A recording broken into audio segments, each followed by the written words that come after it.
I welcome you all to Awakening Classes. General science के हमने MCQ series start करी थी। अपने प्रीवियस लेक्चर में हमने फिजिक्स और केमिस्ट्री के क्वेश्चंस देखे थे। आज के इस लेक्चर में बायोलॉजी के जो इंपॉर्टेंट क्वेश्चंस हैं जो एग्जाम में पूछे जाते हैं उनको हम कवर करेंगे, ऑप्शंस को देखेंगे और बहुत सारे कंसेप्ट के साथ इस टॉपिक को फुल्ली प्रिपेयर करेंगे फॉर योर एग्जाम। तो बिना टाइम वेस्ट के लेक्चर को स्टार्ट करते हैं। The very first question is collagen is a type of. तो हमने बताना कोलाजन क्या है, किसकी टाइप है, ये फैट की टाइप है, विटामिन की टाइप है, प्रोटीन की या कार्बोहाइड्रेट की। तो collagen is a type of protein. आपने याद रखना है कोलाजन एक तरह की प्रोटीन है जो कि स्किन में मेनली प्रेजेंट होती है, स्किन बोन्स पे, ठीक है, बोन्स मसल्स में ये कोलाजन एक तरह की प्रोटीन है जो प्रेजेंट होती है। तो ये आपने याद रखना है, ठीक है। अब इससे बोन्स मसल से रिलेटेड एक चीज आप ये भी याद रख सकते हो, आपको पता होना चाहिए लिगामेंट क्या है। लिगामेंट ये बेसिकली टिश्यूज हैं। लिगामेंट एक इस तरह के टिश्यूज हैं जो बोन को बोन के साथ कनेक्ट करते हैं। तो ये आपने याद रखना है, एक तरह का कनेक्टिव टिश्यू है जो बोन को बोन के साथ कनेक्ट करता है। उसी तरह एक और आपने याद रखना है टेंडॉन्स। टेंडॉन्स क्या होता है, ये भी एक तरह के कनेक्टिव टिश्यू है। ये किसको कनेक्ट करते हैं, बोन को मसल्स के साथ। तो ligament bone to bone connection provide करते हैं और टेंडॉन्स जो है वो बोन को मसल के साथ कनेक्ट करते हैं। ये चीज आपने याद रखनी है। तो कोलाजन क्या है, एक तरह की प्रोटीन, ये भी आप याद रख सकते हो, ठीक है। इसी तरह कार्बोहाइड्रेट्स के बारे में हमने कल देखा था। कार्बोहाइड्रेट्स क्या होते हैं, केमिस्ट्री में बताया था, ये ऑर्गेनिक मॉलिक्यूल्स हैं जिसको हम बायोमॉलिक्यूल्स कहते हैं, जो किसके बने होते हैं, कार्बन, हाइड्रोजन और ऑक्सीजन के, जिसकी रेशियो 1:2:1 होती है। ये आपने याद रखना है। विटामिन आपको पता है, vitamin stand for vital for life, जो हमारी लाइफ के लिए इंपॉर्टेंट एसेंशियल चीजों उनको बोलते हैं विटामिन। तो विटामिन पे तो मैंने एक पूरा डेडिकेटेड लेक्चर लाया है जिसमें मैंने आपको विद ट्रिक्स समझाई हैं सभी विटामिन, तो आप देख सकते हो। फैट्स भी क्या है, एक तरह की स्टोर्ड फॉर्म ऑफ एनर्जी है। हमारी बॉडी में एनर्जी स्टोर्ड होती है और जब हमें चाहिए होती है हम उसे ले सकते हैं। फैटी साइड्स मतलब ईस्टर्स होते हैं बेसिकली, दीज आर। तो this is all about collagen. तो अब नेक्स्ट क्वेश्चन पे मूव करते हैं। Which of the following is not a vertebrate. इनमें से हमें बताना कि कौन सा वर्टिब्रेट नहीं है, बर्ड, फिश, स्नेल और मैमल। देखो वर्टिब्रेट क्या होते हैं, वर्टिब्रेट वो ऑर्गेनिजम्स होते हैं जिनका स्पाइन, अगर हम बोल सकते हैं स्पाइनल कॉर्ड या स्पाइन एग्जिस्ट करे, या हम इसको बोलते हैं वर्टिब्रल कॉलम। तो जिसकी वर्टिब्रल कॉलम या स्पाइनल कॉलम या जिसे आप बैकबोन कहते हैं वो एग्जिस्ट करते हैं, उनको हम बोलते हैं वर्टिब्रेट। इसमें क्या आ जाते हैं, फिशेस, बर्ड्स, मैमल्स, इन सब की वर्टिब्रेट्स हैं, इन सब की बैकबोन एग्जिस्ट करती है, ठीक है। तो इसका आंसर क्या हो जाएगा, स्नेल। स्नेल बेसिकली क्या है, इनवर्टिब्रेट है, इसकी बैकबोन एग्जिस्ट नहीं करती है, ठीक है। वर्टिब्रेट्स में हमारे मैमल्स, बर्ड्स, फिश, एम्फीबियंस और रेप्टाइल्स ये सभी आ जाते हैं। ये सब किसकी पार्ट है, वर्टिब्रेट्स की पार्ट है। बट स्नेल जो है वो इनवर्टिब्रेट है। जैसे स्नेल हो गया, सिल्क वॉर्म, आपने देखा ना रेशमी कीड़ा जो होता है उसमें भी नहीं होती है बैकबोन, तो वो भी इनवर्टिब्रेट का पार्ट है। ये चीज आपने याद रखनी है। नेक्स्ट क्वेश्चन पे मूव करते हैं। What is the popular name of ascorbic acid. तो एस्कॉर्बिक एसिड का दूसरा नाम क्या है, ये कौन सी विटामिन है, विटामिन B12, ए, के और सी। तो कौन सी विटामिन को हम एस्कॉर्बिक एसिड कहते हैं, ये आपने बताना। तो विटामिन सी को एस्कॉर्बिक एसिड कहते हैं। तो विटामिन वाला लेक्चर आप देख लेना, मैंने उसमें विद ट्रिक आपको विटामिन एक्सप्लेन करे हैं, तो वो एक बहुत अच्छा लेक्चर है। आप बायोलॉजी वाली सेक्शन में जनरल साइंस में जाके उसको देख सकते हैं। देखो मैंने आपको वहां पे ट्रिक भी बताई थी एक, race to fight, race to fight, ऐसे आप याद रख सकते हो। देखो यहाँ पर विटामिन ए, विटामिन बी को छोड़ देना क्योंकि बी की फर्दर टाइप्स है ना, B1, B2, B3, तो उसको छोड़ देना। विटामिन ए, विटामिन डी, ए के बाद आ जाएगी हमारी बी, तो हमने छोड़ देना। फिर उसके बाद कौन सी विटामिन आ जाएगी, विटामिन सी। देखो अभी हम ट्रिक बता रहा हूं मैं आपको विटामिन याद करने की। विटामिन सी, फिर विटामिन डी आ जाएगी, फिर विटामिन ई आ जाएगी, विटामिन के आ जाएगी। तो ट्रिक है race to fight, race to fight. तो आप ऐसे याद रख सकते हो, रेस टू फाइट, ठीक है। इससे हम ट्रिक देखेंगे। विटामिन ए का नाम है रेटिनोल, ठीक है। विटामिन सी का नाम है एस्कॉर्बिक एसिड, विटामिन डी का नाम है कैल्सीफिरोल, विटामिन ई का नाम है टोकोफिरोल और विटामिन के का नाम है फाइट से फाइलोक्विनोन, आपने याद रखना। तो इस तरह से हमने विटामिन की ट्रिक देखी थी। और उसी तरह हमने जो बी की टाइप्स हैं, B1, B2, B3, B5, B6, तो वो भी देखी थी। एक मैंने ट्रिक बताई थी कि वो उस ट्रिक के अकॉर्डिंग आप विटामिन वाले लेक्चर में देखो तो ये टॉपिक आपको कवर हो जाएगा। इसी तरह अगर हम विटामिन B12 की बात करें तो विटामिन B12 का नाम है साइनोकोबलामिन। क्या नाम है, साइनोकोबलामिन। तो ये आपने याद रखना है। विटामिन ए रेटिनॉल, ये तो पता है विजन के लिए यूज होती है। विटामिन के का नाम फाइलोक्विनोन, मैंने आपको बता दिया, ब्लड क्लॉटिंग के लिए मेनली ये यूज होती है। विटामिन जो है इंपॉर्टेंट होती है, ठीक है। विटामिन की डेफिशिएंसी से बहुत सारी डिसीजेज होती हैं, तो उसके बारे में भी हमने देखा था। नेक्स्ट क्वेश्चन पे मूव करते हैं। Name the gland that control the functioning of other endocrine glands. वो कौन सा ग्लैंड है जो functioning of other endocrine glands को कंट्रोल करता है। Pancreas, thymus gland, adrenal gland और पिट्यूटरी ग्लैंड। तो पिट्यूटरी ग्लैंड जो है ये खुद भी एक एंडोक्राइन ग्लैंड है और ये बाकी एंडोक्राइन ग्लैंड की फंक्शनिंग को भी रेगुलेट करता है। अब question arises what is endocrine gland. देखो एंडोक्राइन ग्लैंड्स वो होते हैं, ग्लैंड्स क्या होते हैं जो कुछ हार्मोन्स को सिक्रीट करते हैं, ठीक है, जो एंजाइम को सिक्रीट करते हैं। तो एंडोक्राइन ग्लैंड्स वो ग्लैंड्स होते हैं जो अपनी सिक्रीशन डायरेक्ट ब्लड में करते हैं। तो जब डायरेक्टली कोई ग्लैंड सिक्रीशन ब्लड में करता है तो उस ग्लैंड को हम बोलते हैं एंडोक्राइन ग्लैंड। जैसे पिट्यूटरी ग्लैंड हो गया, हाइपोथैलेमस ग्लैंड हो गया, ह्यूमन मेल रिप्रोडक्टिव टेस्टिस हो गया, फीमेल रिप्रोडक्टिव ओवरीज हो गई, तो ये सारे एंडोक्राइन ग्लैंड में आते हैं। इसी तरह एक एक्सोक्राइन ग्लैंड होता है। एक्सोक्राइन ग्लैंड जो होता है ये डायरेक्ट ब्लड में सिक्रीशन नहीं करता, ये डक्ट में सिक्रीशन करता है, मतलब कुछ वेसल्स में सिक्रीशन करते हैं, कुछ ट्यूब में सिक्रीशन करते हैं, that are known as exocrine gland. जैसे आपकी आईज हैं वो टीयर प्रोड्यूस करती हैं, ठीक है, तो वो डायरेक्ट ब्लड में नहीं होता। इसी तरह आपकी स्किन जो है वो स्वेट प्रोड्यूस करते हैं, ये भी एक तरह का एक्सोक्राइन ग्लैंड है, ठीक है। तो पिट्यूटरी ग्लैंड जिसको मास्टर ग्लैंड भी कहते हैं, यही रेगुलेट करता है फंक्शनिंग ऑफ अदर ग्लैंड, और ये हमारा ग्रोथ हार्मोन है, हमारी बॉडी की ग्रोथ को ये रेगुलेट करता है, जैसे बोन्स की ग्रोथ होगी। प्लस ये एडर्नल ग्लैंड को स्टिमुलेट भी करता है। तो क्वेश्चन में पूछा जाता है एग्जाम में कि कौन सा ग्लैंड है जो स्टिमुलेट करता है एडर्नल ग्लैंड को, तो एडर्नल ग्लैंड को स्टिमुलेट करने का काम भी पिट्यूटरी ग्लैंड करता है। अब एडर्नल ग्लैंड कहाँ होता है, देखो पिट्यूटरी ग्लैंड ब्रेन में होता है, ब्रेन में होता है पिट्यूटरी ग्लैंड, ये आपने याद रखना है, बेस ऑफ ब्रेन में। एडर्नल ग्लैंड की बात करें, एडर्नल ग्लैंड हमारी किडनीज में होते हैं, ठीक है, एडर्नल ग्लैंड कहां पर होते हैं, किडनीज में। और एडर्नल ग्लैंड का फंक्शन क्या होता है, देखो जब भी अगर आपके पास कोई ऐसी सिचुएशन आ जाती है, इमोशंस की सिचुएशन आ जाती है, या आप कोई ऐसी सिचुएशन में फंस जाते हो जहां पर डर लगता है आपको, तो उस केस में जो आपको एक ग्लैंड प्रोड्यूस होता है फास्ट रिएक्शन के लिए, that is known as adrenal gland है, वही प्रोड्यूस करता है एड्रेनलिन हार्मोन। आपने ये याद है, जब आप कोई इंटरव्यू फेस कर रहे हो तो वहां पे एक एंजाइटी वाली कंडीशन होती है, तो वहां पर एड्रेनल ग्लैंड जो है वो एक ग्लैंड हार्मोन रिलीज करता है एड्रेनलिन, ये आपने याद रखना है, ठीक है, फॉर योर एग्जाम ये इंपॉर्टेंट है। फिर थाइमस ग्लैंड भी होता है, ये हार्ट के पास होता है हमारे, और इसका काम होता है कि ये सेल जो डिफरेंट सेल्स होते हैं उनको इम्यूनिटी प्रोवाइड करता है, ठीक है, इम्यूनिटी प्रोवाइड करता है एक तरह की, तो थाइमस ग्लैंड भी आप याद रख सकते हो। तो पैंक्रियाज तो आपको पता है डाइजेस्टिव सिस्टम का पार्ट है, ये एंजाइम्स प्रोड्यूस करते हैं जो डाइजेशन में हेल्प करते हैं, ठीक है। तो क्वेश्चन आपका था कि वो कौन सा ग्लैंड है जो इंडोक्राइन ग्लैंड की फंक्शन को रेगुलेट करता है, तो वो पिट्यूटरी ग्लैंड है। उसके साथ हमने बहुत सी चीजें देख ली, ये ग्रोथ हार्मोन को प्रोड्यूस करता है। सेकंड हमने देखा ये स्टिमुलेट करता है एड्रेनल ग्लैंड को, और ये कहां पर होता है, ब्रेन में। एड्रेनल ग्लैंड किडनीज में होते हैं और ये एड्रेनलिन प्रोड्यूस करते हैं जबकि ऐसी सिचुएशन आती है टेरर टाइप की। उसके बाद थाइमस ग्लैंड को देखा और पैनक्रियाज को देखा, ठीक है। नेक्स्ट क्वेश्चन पे मूव करते हैं। Which of the following is a communicable disease. Communicable disease है जो कम्युनिकेट हो जाए एक बॉडी से दूसरी बॉडी में, तो इसके अपोजिट होती है नॉन कम्युनिकेबल डिसीजेज। तो इनमें से बाकी नॉन कम्युनिकेबल होंगी, एक कम्युनिकेबल डिसीज होगी, तो हमें बताना है स्कर्वी, मीजल्स, डायबिटीज और अस्थमा।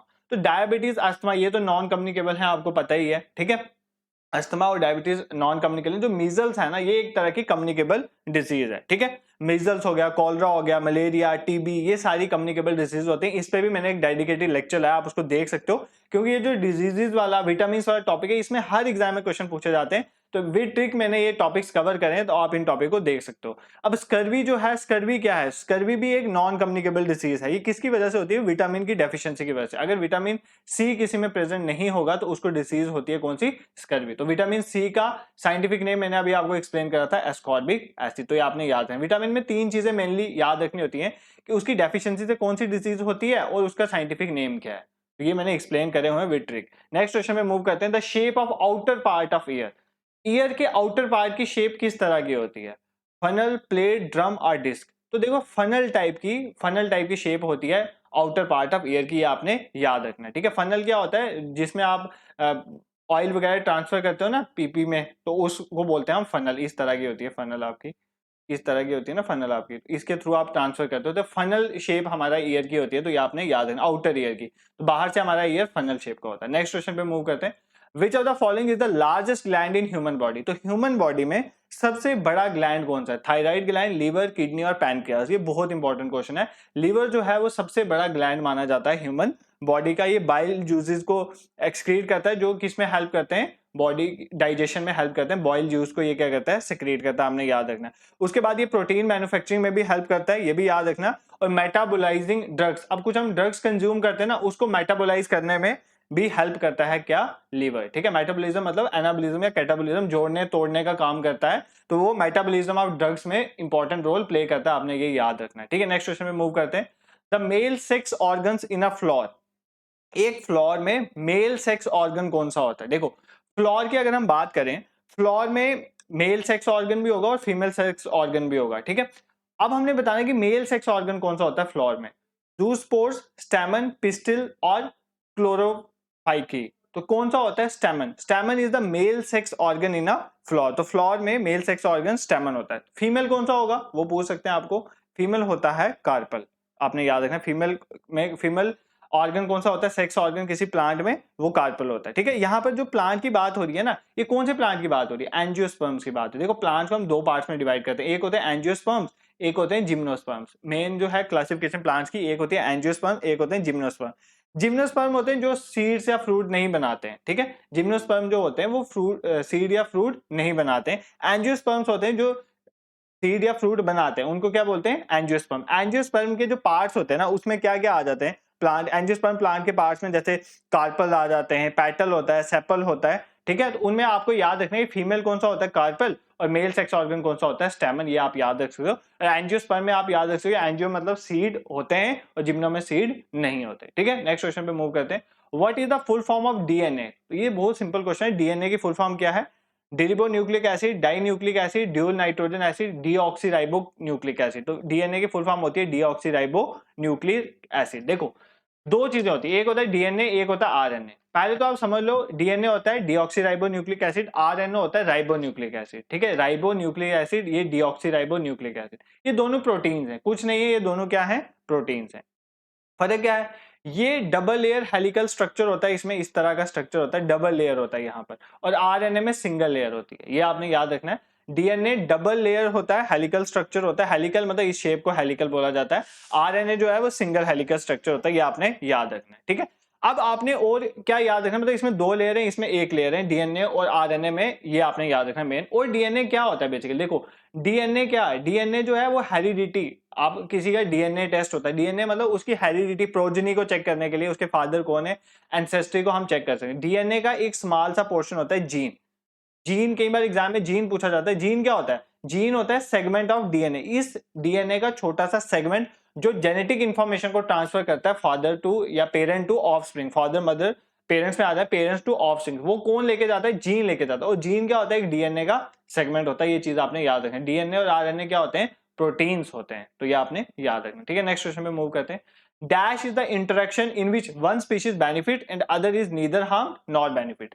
तो कहता है कि ऐसी इंटरेक्शन ऑर्गेनिजम्स के बीच में जिसमें एक स्पीशीज को तो बेनिफिट हो और दूसरी स्पीशीज को ना ही हार्म हो ना ही बेनिफिट हो, तो इस इंटरेक्शन को क्या कहते हैं? देखो मैंने इन्वायरमेंट, इकोलॉजी और बायोडाइवर्सिटी में ये सारे टॉपिक एक्सप्लेन करे हुए हैं, एमसीक्यूज की फॉर्म में ही कंसेप्चुअल क्लैरिटी आपको दी हुई है, तो आप लेक्चर्स को देख सकते हो अगर आपके एग्जाम में इन्वायरमेंट रिलेटेड क्वेश्चन है तो। ठीक है, तो कहता है कि वो कौन सी इंटरेक्शन है जिसमें एक स्पीशीज को बेनिफिट होता है और दूसरी को ना ही हार्म होता है ना ही बेनिफिट होता है। इस रिलेशनशिप को बोलते हैं कमेंसलिज्म। मैंने आपको कमेंसलिज्म की एग्जांपल दी थी। देखो एक बहुत बड़ी शार्क है, अगर वो ट्रेवल कर रही है पानी में, और एक स्मॉल स्मॉल फिशेज हैं जो बहुत ज्यादा दूर तक ट्रेवल नहीं कर सकती, वो क्या करती है? इस शार्क के साथ खुद को अटैच कर लेती हैं और शार्क की हेल्प से ये एक जगह से दूसरी जगह तक पहुंच जाती हैं। इसमें देखो शार्क का कोई नुकसान हुआ? नहीं हुआ। शार्क का तो कोई नुकसान नहीं हुआ, वो एक बड़ी फिश है तो उसका कोई नुकसान नहीं हुआ, बट इन स्मॉल फिशेज का फायदा हो गया। तो ये एक तरह का कमेंसलिज्म रिलेशन है। एक स्पीशीज को बेनिफिट हो रहा है, स्मॉल फिशेज को बेनिफिट हो रहा है, बट जो शार्क है उसका कोई भी नुकसान नहीं हो रहा है। इस तरह के रिलेशन को बोलते हैं हम कमेंसलिज्म। इसी का उल्टा होता है अमेंसलिज्म। क्या होता है? अमेंसलिज्म। अमेंसलिज्म में क्या होता है? एक का न्यूट्रल रहता है, दूसरे का नुकसान हो जाता है। जैसे यहाँ पर एक न्यूट्रल रह रहा है, मतलब कोई हार्म कोई बेनिफिट नहीं हो रहा है, दूसरे का फायदा हो रहा है। अमेंसलिज्म में हो रहा है एक तो न्यूट्रल रहेगा, दूसरे का नुकसान हो जाएगा। फॉर एग्जाम्पल जैसे एक छोटी सी हब है, कोई झाड़ी है कहीं पे एक जंगल में, और एक बहुत बड़ा पेड़ उसके पास है। ठीक है, अब क्या होगा? ये बड़े पेड़ की वजह से जो सन रेज हैं वो इस हब तक नहीं पहुंच पाएंगे, इस छोटी हब तक नहीं पहुंच पाएंगे। इससे क्या होगा? इस हब का नुकसान हो जाएगा, ये ग्रो नहीं कर पाएगा। बट प्लांट को क्या, इस बड़े पेड़ को कोई इससे फायदा या नुकसान हो रहा है? नहीं, ये तो न्यूट्रल है, बट इस हब का क्या हो गया? नुकसान हो गया। ऐसे रिलेशन को हम बोलते हैं अमेंसलिज्म, और ये एग्जाम में पूछा जाता है। कमेंसलिज्म अमेंसलिज्म इंपॉर्टेंट है फॉर योर एग्जाम। इसी तरह प्रीडेशन मतलब शिकार करना। जब एक जानवर दूसरे का शिकार करेगा तो क्या होगा? एक का फायदा होगा और दूसरे का नुकसान होगा। जो तो मर जाएगा उसका नुकसान, जो जिसने खा लिया उसका फायदा। कंपटीशन में तो दोनों का नुकसान होता है। ठीक है, दोनों का नुकसान होता है। पैरासाइटिज्म, जैसे कोई एक कौ है, कौ के ऊपर पैरासाइट बैठ जाते हैं आके, तो वो क्या करते हैं? कौ की बॉडी से खून को सक करते हैं, तो इससे क्या हो रहा है, पैरासाइट का फायदा हो रहा है, गाय का कोई फायदा हो रहा है नहीं, उसकी बॉडी से न्यूट्रिएंट्स जा रहे हैं, उसकी ब्लड जा रहा है तो उसका नुकसान हो रहा है। इसमें एक का फायदा एक का नुकसान हो रहा है। तो ये मैंने सारे जितने भी टाइप्स होते हैं ना इनके ये सारे कवर करे हुए हैं। आप इन्वायरमेंट इकोलॉजी वाला जो सेक्शन है उस पर जाके लेक्चर्स को देख सकते हैं। ठीक है, नेक्स्ट क्वेश्चन पे मूव करते हैं। The energy release during cellular respiration is stored in. देखो एनर्जी रिलीज जो होती है सेलुलर रिस्पायरेशन में वो किस फॉर्म में स्टोर होती है। देखो ये सिंपली सबको पता है एटीपीज की फॉर्म में स्टोर होती है, जिसको बोलते हैं एडेनोसिन ट्राइफॉस्फेट। ठीक है, एडेनोसिन ट्राइफॉस्फेट की फॉर्म में एनर्जी जो है सेलुलर रिस्पायरेशन में स्टोर होती है। अब ये एनर्जी प्रोड्यूस कहां पर होती है, आपको पता है सेल में होते हैं माइटोकॉन्ड्रिया, जिनको powerhouse of the cell कहते हैं। वहीं पर ये एनर्जी जो है रिलीज होती है माइटोकॉन्ड्रिया में। देखो सेल में बहुत सारे ऑर्गेनिल्स होते हैं, उनके बहुत इंपॉर्टेंट फंक्शन है जिसपे क्वेश्चन पूछे जाते हैं। मैं आपको एक्सप्लेन कर देता हूँ। देखो ये हमारा सेल है। सेल क्या होता है, basic structure and function unit of body. जैसे कोई भी चीज है आपके पास, जैसे मेरे सामने लैपटॉप है या मेरे हाथ में पेन टैब है, ये एटम्स का मिलके बना हुआ है। जैसे एटम इनका बेसिक स्ट्रक्चर और फंक्शन यूनिट है, उसी तरह लिविंग ऑर्गेनिज्म का जो बेसिक स्ट्रक्चर और फंक्शन यूनिट क्या होता है, सेल होता है। सेल के अंदर क्या होता है, देखो सेल के अंदर होता है न्यूक्लियस। ठीक है, और न्यूक्लियस के बाहर होती है न्यूक्लियर मेम्ब्रेन। क्या होती है, न्यूक्लियर मेम्ब्रेन। ये हो गया न्यूक्लियस हमारा। देखो ध्यान से देखना है इन टॉपिक को। ये आ गया न्यूक्लियस, ये बाहर आ गया न्यूक्लियर मेम्ब्रेन। ठीक है, न्यूक्लियर मेम्ब्रेन। ये होता है साइटोप्लाज्म, ये जेली लाइक फ्लूइड होता है, इसमें सेल ऑर्गेनिल्स प्रेजेंट होते हैं। ठीक है, ये आपने याद रखना है। तो ये यहाँ पर क्या हो गया, ये साइटोप्लाज्म हो गया, और ये बाहर आ गई सेल मेम्ब्रेन। ठीक है, सेल की मेम्ब्रेन। अब देखो यहाँ पर इस साइटोप्लाज्म में जो हमारे पास डिफरेंट ऑर्गेनिल्स होते हैं उसमें एक है माइटोकॉन्ड्रिया। माइटोकॉन्ड्रिया को powerhouse of the cell कहते हैं क्योंकि ये एनर्जी बनाता है। सेकंड, माइटोकॉन्ड्रिया इकलौता ऐसा सेल ऑर्गेनिल है जिसका अपना डीएनए है, आपने याद रखना है, जिसका अपना डीएनए। देखो एक तो डीएनए न्यूक्लियस के अंदर होता है, इसी तरह माइटोकॉन्ड्रिया का भी अपना डीएनए है। डीएनए होने की वजह से क्या फायदा होता है, माइटोकॉन्ड्रिया का भी डबल लेयर मेम्ब्रेन होती है इसके आगे पीछे। जिस भी चीज के पास डीएनए होता है ना अपना, उसकी डबल लेयर मेम्ब्रेन होती है। जैसे न्यूक्लियस के पास अपना डीएनए होता है, न्यूक्लियस में डीएनए होता है, इसका मतलब न्यूक्लियस के आगे पीछे जो मेम्ब्रेन होगी वो डबल लेयर वाली होगी। इसी तरह यहाँ पर अगर ये माइटोकॉन्ड्रिया, इसके आगे पीछे भी जो लेयर होगी वो डबल लेयर होगी, ये आप याद रखना। ठीक है, तो माइटोकॉन्ड्रिया का फंक्शन आपको समझ आ गया, और माइटोकॉन्ड्रिया का अपना डीएनए होगा, ये भी आपने याद रखना। इसी तरह एक लाइसोसोम्स होते हैं जो इन्फेक्शन वगैरह को किल करते हैं, इनको सुसाइडल बैग भी कहते हैं। कई बार ये अपने ही सेल को भी डिस्ट्रॉय कर देते हैं, तो वो लाइसोसोम्स होते हैं, ये आपने याद रखना है। उसके बाद गोल्गी बॉडीज होती हैं। गोल्गी बॉडीज क्या करती हैं, पैकेज करती हैं फूड को थैलियों की फॉर्म में पैक करती हैं। तो ये किसका काम होता है, गोल्गी बॉडीज का, ये भी आप याद रख सकते हो।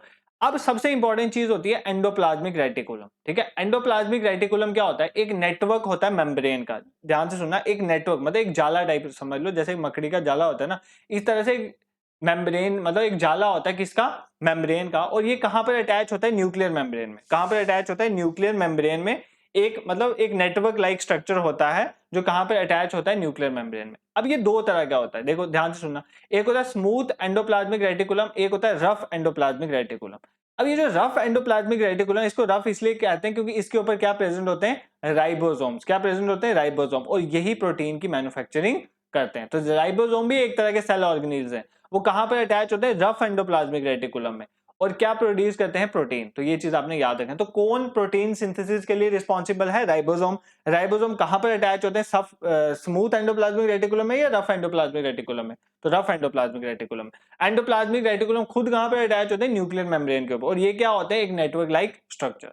तो ये कुछ चीजें थी जो सेल के बारे में है इंपॉर्टेंट। अगर आपको ये टॉपिक पूरा पढ़ना है तो आप मुझे बोल सकते हो, तो मैं आपको ये लेक्चर भी ले आऊंगा। ठीक है, कमेंट बॉक्स में आप बोल सकते हो। नेक्स्ट क्वेश्चन पे मूव करते हैं। The function of incisors is, तो पहले आपको पता होना चाहिए इंसिजर्स क्या होते हैं। तो हमारे टीथ की चार तरह के टीथ होते हैं। ठीक है, एक इंसिजर्स, कैनाइन्स, प्रीमोलर्स और मोलर्स। ठीक है, सबसे आगे इंसिजर्स होते हैं, देन वी हैव कैनाइन्स, उसके पीछे हमारे पास प्रीमोलर्स होती हैं, देन लास्ट में हमारे पास मोलर्स होती हैं। ठीक है, अब पूछ रहा है कि इन सीजर्स का क्या फंक्शन है, कटिंग, टीयरिंग, ग्राइंडिंग या च्यूइंग। तो कटिंग का फंक्शन करती है इंसिजर्स। इंसिजर क्या करते हैं, कोई भी आप खाना खाते हो तो उसको काटने का काम कौन करता है, इंसिजर्स करते हैं। नाम से ही पता चला इंसिजर कैंची की तरह काम करते हैं, तो इंसिजर्स हो गए। तो देखो हमारी टीथ में चार पार्ट्स आते हैं, सबसे आगे इंसिजर्स होते हैं, then canines, then premolars, then molars. अब कई बार ना इनका डेंटल फॉर्मूला पूछ लेते हैं एग्जाम में, तो आपने याद रखना है इंसिजर दो होते हैं। एडल्ट की बात हो रही है, एडल्ट की, एडल्ट में इंसिजर दो होते हैं, कैनाइन्स एक होता है, प्री मोलर दो होते हैं, और मोलर कितने होते हैं, तीन। ठीक है, तो इंसिजर दो हो गए, कैनाइन्स एक हो गया, प्री मोलर कितने हो गए, दो, और मोलर्स कितने हो गए, तीन। तो ये कितने हो गए, 2 1 3 2 5 और 3 8, ये कितने हो गए, 8। अब 8 एक तरफ आ गए, 8 दूसरी तरफ आ जाएंगे, इसी तरह 8 ऊपर वाले दांतों में भी आ जाएंगे, 8 इस तरफ भी आ जाएंगे, तो टोटल कितने दांत हो गए आप एडल्ट में होते हैं 32 टीथ होते हैं। तो इस तरह से फॉर्मूला बनता है 2 1 2 3, इंसिजर 2, कैनाइंस 1, प्री मोलर्स 2 और मोलर्स 3, ये आपने याद रखना है। अगर आपको पूछे एक जो न्यूली बोर्न बेबी होता है उसमें कितने टीथ होते हैं, जब उसमें टीथ आते हैं स्टार्टिंग में तो कितने टीथ होते हैं उसमें, तो उसके लिए जो फॉर्मूला होता है ना उसमें क्या होता है कि इंसिजर उसमें भी 2 होते हैं, ध्यान से सुनना, कैनाइन उसमें भी एक ही होता है, बट उसमें अगर हम बात करें प्री मोलर्स नहीं होते हैं, उसमें प्री मोलर्स नहीं होते हैं और मोलर्स 3 की जगह 2 होते हैं। ठीक है, जो एक न्यूली बोर्न बेबी होता है, जो एक चाइल्ड जिसकी हम बात करें, उसमें इंसिजर 2 होते हैं, ध्यान से सुनना, उसमें इंसिजर 2 होते हैं, कैनाइंस एक ही होता है, एडल्ट में भी एक ही होता है, कोई इसमें इशू नहीं है, प्री मोलर्स होते ही नहीं है और मोलर्स 3 की जगह 2 होते हैं। तो कितने हो गए, 2 + 1 3 और 3 + 2 कितने हो गए 5, तो 5 एक तरफ आ गए, 5 दूसरी तरफ, कितने हो गए 10, 5 ऊपर आ गए और इस तरफ आ गए, तो इसमें कितने होते हैं 20। तो इसका मतलब एक चाइल्ड में 20 टीथ होते हैं और बाद में जब वो एडल्ट बनता है तो उसमें क्या नए आते हैं, जो पहले उसमें प्री मोलर्स नहीं थे वो आ जाते हैं और मोलर जो एक कम था वो भी आ जाते हैं, तो टोटल कितने हो जाएंगे 32। आई होप ये चीज आपको समझ आई, अगर नहीं आए तो पॉज करके आप बैक जाके भी इसको देख लेना, ये इंपॉर्टेंट है एग्जाम के लिए। Next question is BCG. BCG stand for bacillus Calmette is injected to get the immunity from. तो ये एक वैक्सीनेशन है, तो किसके रिलेटेड ये वैक्सीन किसके रिलेटेड दी जाती है, पोलियो, कॉलरा, स्मॉल पॉक्स और टीबी। तो ये किसकी वैक्सीन है, ट्यूबरकुलोसिस की, आपने याद रखना है। इसी तरह पोलियो की जो है ओरल पोलियो वायरस होती है, मैंने आपको बताया था, तो ये भी आप याद रख सकते हो। तो बैसिलस कैलमिट ग्यूरिन ये क्या है, बीसीजी वैक्सीन किसके लिए है, ट्यूबरकुलोसिस के लिए। मैं आपको हाईली रिकमेंड करूंगा कि ये जो मैंने लेक्चर्स लाए हुए हैं ना जनरल साइंस के, मेनली डिसीजेज वगैरह के ऊपर और विटामिन के ऊपर, ये आप देखना, आपको बहुत हेल्पफुल रहेंगे फॉर योर एग्जाम, क्योंकि एग्जाम में इनके रिलेटेड बहुत क्वेश्चन पूछे जाते हैं। Next, match the following. अब हमने बताना है जैसे आरबीसी को और क्या बोलते हैं, डब्ल्यूबीसी को क्या बोलते हैं, देखो ब्लड में होते हैं ना आरबीसी, रेड ब्लड सेल्स, जिनमें हीमोग्लोबिन होता है। Then we have white blood cells जो काम करते हैं मारने का, अगर कोई इन्फेक्शन आती है तो ये बॉडी के लिए एक इम्यूनिटी का काम करते हैं, इम्यून सिस्टम का पार्ट है ये। प्लेटलेट्स जो होता है क्लॉटिंग, ब्लड क्लॉटिंग वगैरह का पार्ट करते हैं, ठीक है। तो अब हमने बताना है इनको दूसरे किस नाम से बोलते हैं, आरबीसी को ल्यूकोसाइट बोलते हैं, व्हाइट ब्लड सेल को क्या बोलते हैं, ऐसे बताना। तो इसका आंसर क्या होता है, देखो आरबीसी को हम बोलते हैं एरिथ्रोसाइट्स, ठीक है, एरिथ्रोसाइट बोलते हैं आरबीसी को, आपने याद रखना है। डब्ल्यूबीसी को बोलते हैं हम ल्यूकोसाइट, क्या बोलते हैं, ल्यूकोसाइट, और प्लेटलेट्स को बोलते हैं थ्रोम्बोसाइट। तो ये इंपॉर्टेंट है, डब्ल्यूबीसी का आपको पता ही होता है, ल्यूकोसाइट्स इनको कहते हैं, तो आरबीसी को एरिथ्रोसाइट्स और प्लेटलेट्स को थ्रोम्बोसाइट बोलते हैं। तो अकॉर्डिंगली आपका आंसर क्या हो जाएगा, देखो ए का क्या है 2, ए का 2 कहां पर है, सेकंड और थर्ड में, बी का 1 है, तो बी का 1 है, मतलब आपका ऑप्शन 2 जो है वो करेक्ट हो जाएगा, ठीक है। तो आप ऐसे जा सकते हो, ठीक है। नेक्स्ट क्वेश्चन पे मूव करते हैं। Which of these are water soluble vitamin, इनमें से कौन सी वाटर सॉल्युबल विटामिन, देखो दो तरह की विटामिन होती हैं, एक होती है फैट सॉल्युबल, एक होती है वाटर सॉल्युबल। फैट सॉल्युबल के लिए ट्रिक मैंने आपको बताई थी, कीड़ा, कीड़ा से आप याद रख सकते हो फैट सॉल्युबल विटामिन की, तो मतलब विटामिन ए, डी, ए और के, देखो कीड़ा में यही है ना, के, ए, डी, ये फैट सॉल्युबल। इसको छोड़ के जो बच गई वो वाटर सॉल्युबल, तो बची कौन सी, बी और सी। तो आपकी विटामिन बी एंड सी के कौन सी होती है, वाटर सॉल्युबल विटामिन। जो वाटर सॉल्युबल विटामिन होती हैं वो स्वेट के थ्रू आपकी बॉडी से यूरिन के थ्रू निकल जाती हैं, इसलिए आपको वो ज्यादा इंटेक करनी पड़ती है। फैट सॉल्युबल अगर आप इतनी नहीं भी इंटेक करोगे तो भी चल जाता है, बट वाटर सॉल्युबल विटामिन आपकी बॉडी को बहुत ज्यादा चाहिए होती है, ठीक है। नेक्स्ट क्वेश्चन पे मूव करते हैं। Which one of the following fungi is commonly known as bread mould, इनमें से कौन सी ये फंजाई की टाइप्स है, इनमें से कौन सी फंजाई को हम ब्रेड मोल्ड कहते हैं। तो ब्रेड के ऊपर जो वो जम जाता है ना ग्रीन कलर का, तो ब्रेड मोल्ड किसे कहते हैं, एस्परजिलस, पेंसिलियम, सिंक्रेटियम और राइजोपस। तो किसको बोलते हैं, राइजोपस को, राइजोपस को हम क्या बोलते हैं, ब्रेड मोल्ड कहते हैं, तो आपने याद रखना, ठीक है। नेक्स्ट क्वेश्चन पे मूव करते हैं। Which of the following prevents bleeding of gums, तो ब्लीडिंग जो होती है गम्स की, मसूड़ों में से जो ब्लीडिंग होती है उसको कौन सी विटामिन प्रिवेंट करती है, मतलब किस विटामिन की डेफिशिएंसी से ब्लीडिंग ऑफ गम्स होती है, एस्कॉर्बिक एसिड, विटामिन बी, नाइकोटिनामाइड और थायामिन। तो एस्कॉर्बिक एसिड अगर आपकी बॉडी में नहीं होगा तो ब्लीडिंग होती है गम्स की, तो ये आपने याद रखना है, ठीक है। नेक्स्ट क्वेश्चन पे मूव करते हैं। Which of the following does act both as exocrine and endocrine gland, तो मैंने आपको exocrine gland, endocrine gland पढ़ा दिए क्या होते हैं। अब क्वेश्चन में पूछा इनमें से कौन सा ऐसा है जो एक्सोक्राइन ग्लैंड की तरह भी काम करता है और एंडोक्राइन ग्लैंड, मतलब वो ब्लड में भी सिक्रीशन करता है और डक्ट में भी सिक्रीशन करता है। तो इनमें से कौन सा, एडर्नल, पैनक्रियास, टेस्टिस और ओवरी। तो पैनक्रियास जो है वो एक्सोक्राइन ग्लैंड की तरह भी काम करता है और एंडोक्राइन ग्लैंड की तरह भी काम करते हैं, ये चीज आपने याद रखना है। In which vertebrate oxygenated and deoxygenated blood gets mixed, देखो वर्टिब्रेट की बात हो रही है, मतलब इनकी बैकबोन होती है, बट इस केस में क्या पूछ रहा है कि ऑक्सीजनेटेड ब्लड मतलब pure blood oxygen containing blood और डीऑक्सीजनेटेड ब्लड मतलब कार्बन डाइऑक्साइड कंटेनिंग ब्लड, कि इसमें ऑक्सीजन कंटेनिंग ब्लड और कार्बन डाइऑक्साइड कंटेनिंग ब्लड जो है वो मिक्स होते हैं। फिश में मिक्स होते हैं, एम्फीबियंस में, बर्ड्स में या मैमल्स में। तो किस में मिक्स होते हैं? एम्फीबियंस में मिक्स होते हैं। ये चीज आपने याद रखें। देखो यहाँ पर आप ये भी याद रख सकते हो, फिश जो होता है उसका डबल चैम्बर हार्ट होता है, ठीक है, हार्ट के 2 ही चैम्बर होते हैं। एम्फीबियंस की अगर हम बात करें, इनमें 3 चैम्बर हार्ट होता है, ठीक है। और बर्ड्स और मैमल्स आप सबको पता ही है, तो हम भी मैमल्स में ही आते हैं, तो वो कितना है? 4 चैम्बर हार्ट होता है। तो ये चीज आपने याद रखनी है for your exam. I hope आज का लेक्चर आपको पसंद आया। तो इसके आंसर भी मैंने पीडीएफ में इंक्लूड कर लिए हैं, तो ये पीडीएफ हम अपने टेलीग्राम ग्रुप में शेयर कर देंगे, जिसका लिंक डिस्क्रिप्शन में है। जनरल साइंस की प्लेलिस्ट में डिस्क्रिप्शन में डाल दूंगा, आप उसको एक्सेस करके उस प्लेलिस्ट को देख सकते हैं। आप प्लेलिस्ट में जाएं, आपके लिए पढ़ने के लिए बहुत कुछ है। हिस्ट्री, पॉलिटी, ज्योग्राफी, इकोनॉमिक, जिस भी एग्जाम की आप प्रिपरेशन कर रहे हैं उसके अकॉर्डिंग, कंपिटिटिव एग्जाम की प्रिपरेशन करें उसके अकॉर्डिंग आप अपने लेक्चर्स को देख सकते हैं। ये लेक्चर 1 डे एग्जामिनेशन के लिए बहुत बेनिफिशियल है, चाहे वो सेंटर, स्टेट, यूटी लेवल का एग्जाम हो, तो आप उसको एक्सेस कर सकते हैं। तो अगर आपको कंटेंट पसंद आया तो चैनल को जरूर सब्सक्राइब करें, शेयर भी करें। Thank you so much for watching.